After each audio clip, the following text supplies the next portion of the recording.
وقفينا على آثارهم بعيسى ابن مريم مصدقا لما بين يديه من التوراة.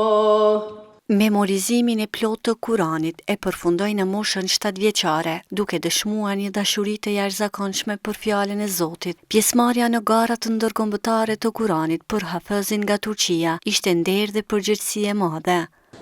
Öncelikle Kur'an-ı Kerim'i okuma... Kur isha në moshën 7 vjeçare, e kam mësuar Kur'anin. Për përforcimin e tij më ka marrë kohë pas moshës 7 vjeçare. Dhe gjithashtu në përforcimin e tij ka ndikuar vëllau im që ta plotësoj në tërësi. Unë kam ardhur në këto gara si përfaqësues i Turqisë dhe jam shumë falendërues për organizatorët e kësaj gare. Njëkohësisht e përshëndes dhe falenderoj Bashkinë Islame të Kosovës që ka arritur të bëjë një organizim të tillë. Historia e këtij të riu është shembull për të gjithë. Kur dashuria për Kuranin mbillet në zemrën e një fëmije, ajo lulëzon për gjatë gjithë jetës. Çdo mëngjes jam zgjuar në ora 4 të mëngjesit. Kam lexuar dhe përforcuar Kur'anin. Pastaj në orën 9, vetë se kam lënë mësimet e Kur'anit për të shkuar në shkollë. Është e vërtetë se leximi i Kur'anit çdo kujt i sjell një qetësi, kërkon një durim të madh, një durim të bukur dhe sigurisht në jetën time ka ndikuar pozitivisht.